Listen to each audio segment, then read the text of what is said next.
जब जब प्रगटे संत जन, धन्य होए युग काल। जहाँ जहाँ विचरण करे, होवे देश निहार। संत महापुरुष चलते फिरते तीर्थ हैं, और जहाँ वो निवास करते हैं वो भूमि भी तीर्थत्व को पा जाती है।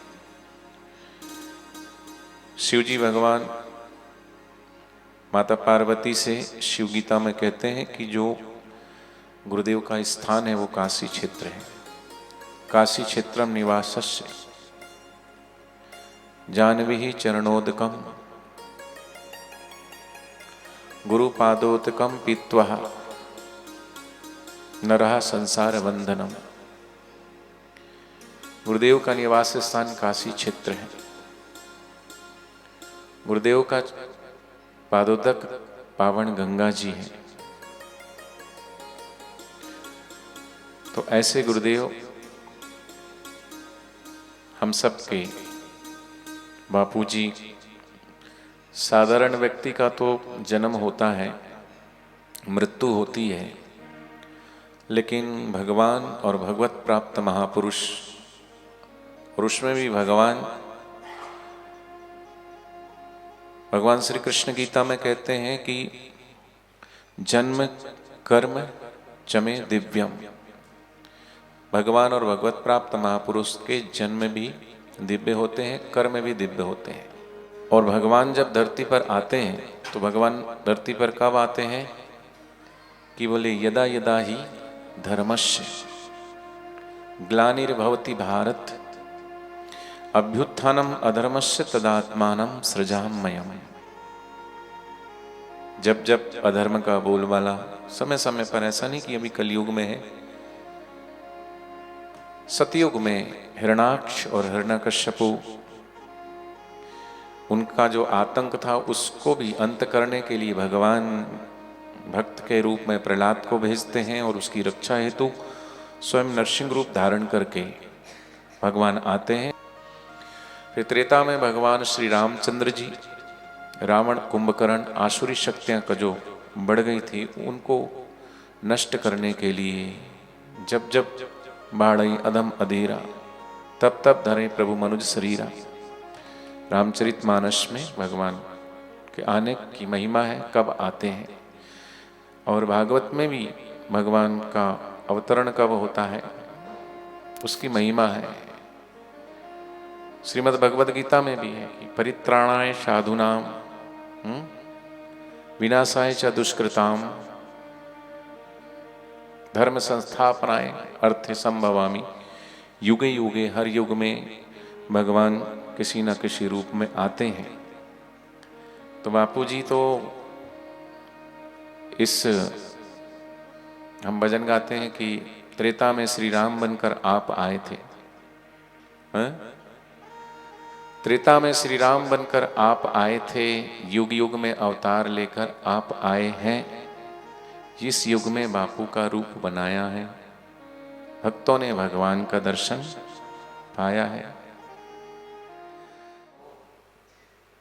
ऐसे बापू जी जिनके जन्म से पहले ही क्या क्या चमत्कार होते हैं कि जन्म से पहले ही बोले द्वार पे आया, बोलो एक सौदागर, लाया एक अति सुंदर झूला, देख पिता मन हर्ष से फूला।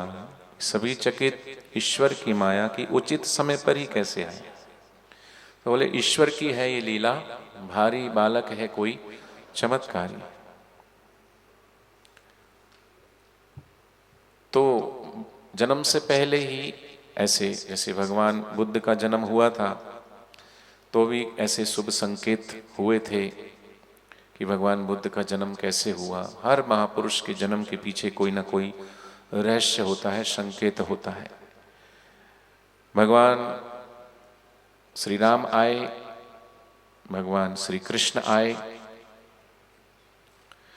तो भगवान श्री रामचंद्र जी के हाथ में भी कुछ न कुछ था। क्या था?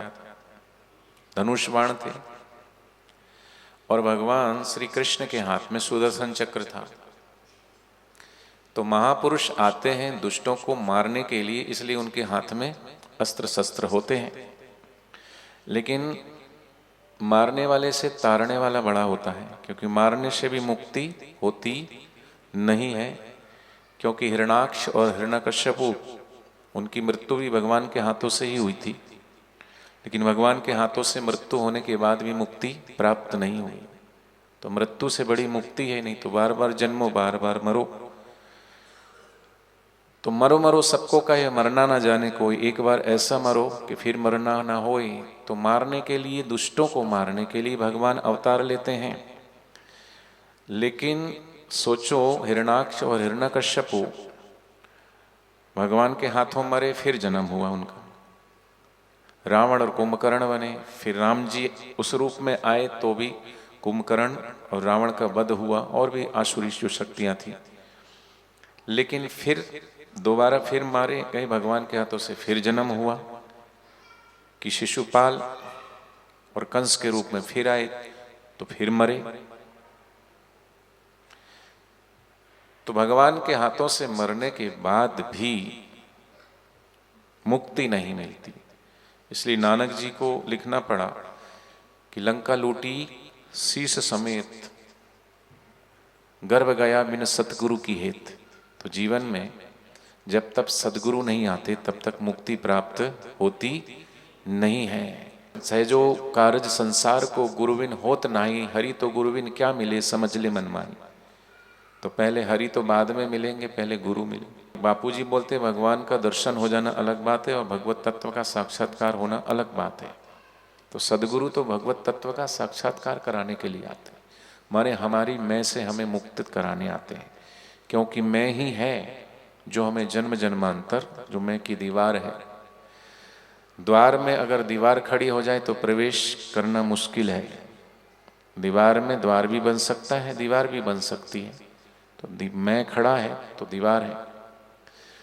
तो युग युग में अवतार लेकर के भगवान आते हैं दुष्टों को मारने के लिए, लेकिन ब्रह्मज्ञानी सदगुरु आते हैं, वो मारते तो हैं, पर किसको मारते हैं?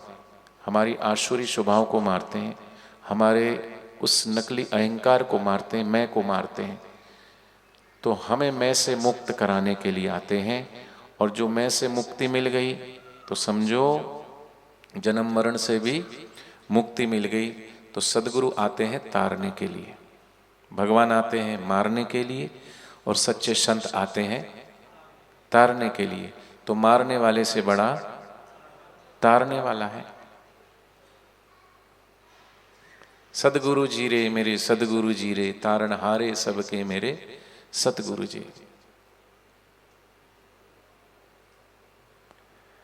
तो ऐसे सदगुरु का मिलना, ब्रह्मज्ञानी सदगुरु का मिलना बहुत दुर्लभ है। मनुष्य देही मिलना दुर्लभ है, फिर कहते हैं ब्रह्मज्ञानी सदगुरु का मिलना दुर्लभ है, फिर उनको पहचानना, उनको जानना। और आजकल का जो वातावरण है, लेकिन एक बात तो ये है कि जब जब धर्म स्थापना के लिए भगवान और भगवत प्राप्त सदगुरु आते हैं तो आसुरी शक्तियां का भी बाहुल्य तो बढ़ता ही बढ़ता है। त्रेता में देख लो, द्वापर में देख लो, ये तो कलयुग है। विश्वामित्र जी क्यों गए थे दशरथ जी के पास? क्योंकि वो यज्ञ करते थे तो राक्षस उसमें हड्डियां डाल देते थे, रक्त मांस डाल देते थे। तो वो उस युग में, त्रेता युग में। तो सतयुग में क्या था? हिरणाक्ष और हिरण्यकश्यपु देखो। तो हर युग में ये होता है। फिर ये कलयुग है। सतयुग में कहते धर्म 4 चरण पे था, सतयुग गया तो 3 चरण पे आ गया, द्वापर में 2 चरण। अभी कलयुग है तो माने 100% सत्व था सतयुग में। वरदान भी फलते थे, अभिशाप भी फलते थे। अभी तो तुम किसी को भी श्राप दे तो लगता थोड़ी ना। कलयुग है, कसम तो खाते ही हो, लगती कहाँ है कसम। तो त्रेता गए तो 25% चला गया। क्या चला गया कि 75% धर्म रहा, 25% अधर्म हो गया। फिर द्वापर में 50-50 हो गया। कलयुग में 25% धर्म और 75% अधर्म का बोलबाला है। और अधर्म का अभी पहला चरण है कलयुग का। तो फिर ऐसे युग में भी सच्चे सदगुरु का मिलना और सदगुरु का सत्संग मिलना, ये बहुत सौभाग्य की बात है, परम सौभाग्य की बात है। लेकिन सहज में मिली हुई चीज की कदर नहीं होती। हमको सहज में गुरुदेव मिल गए, गुरुदेव का मंत्र मिल गया, तो हम उसकी कदर नहीं करते।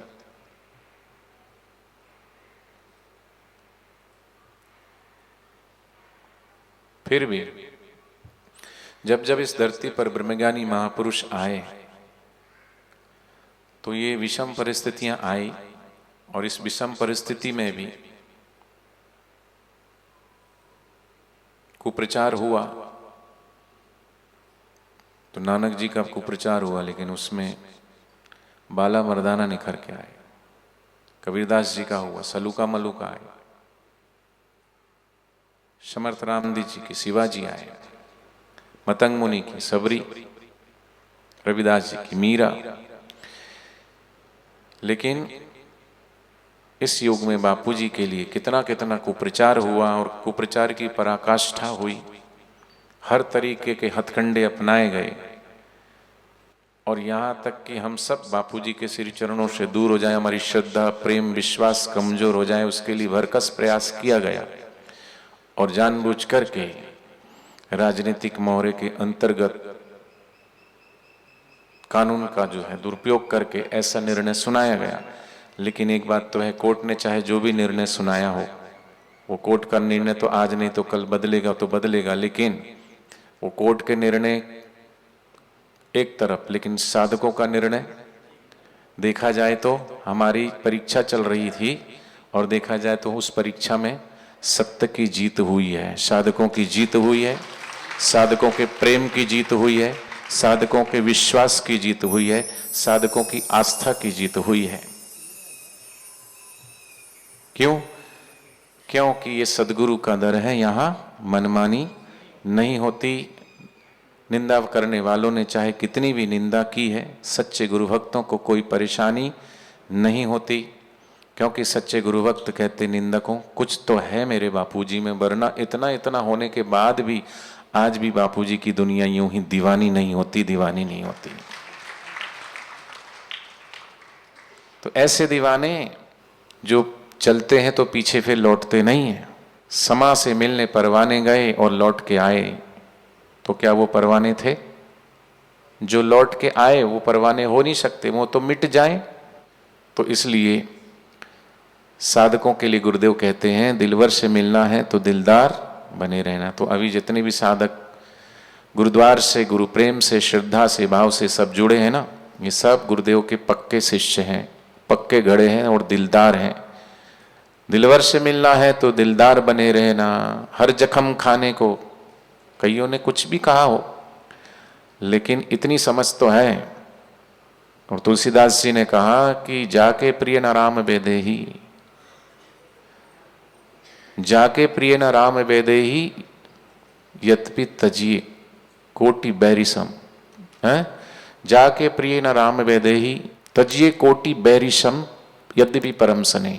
साधकों, कितने सारे साधक, उन्होंने अगर कुछ भी गुरु जी के लिए उल्टा सुल्टा बोला तो उनसे रिश्ता ही तोड़ दिया। क्योंकि जिनसे असली रिश्ता जोड़ा शाश्वत, उनसे रिश्ता, और उनके लिए कोई कुछ 19-20 बोले तो उनसे ही किनारा कर लिया उन्होंने।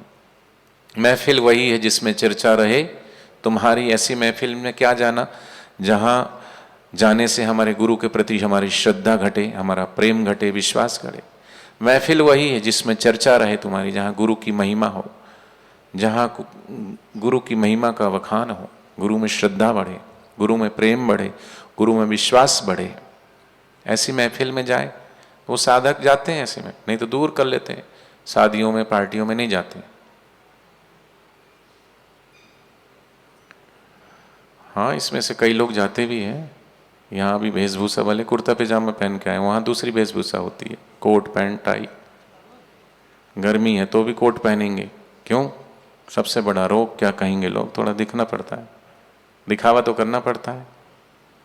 मुल्ला नसरुद्दीन ने गाड़ी खरीदी सेकेंड हैंड, शीशे उसमें चढ़ा ले, बेगम को कहा शीशे चढ़ा ले। गांव आने वाला बोले गर्मी है, मई जून की, पसीना वैसे ही आ रहा है।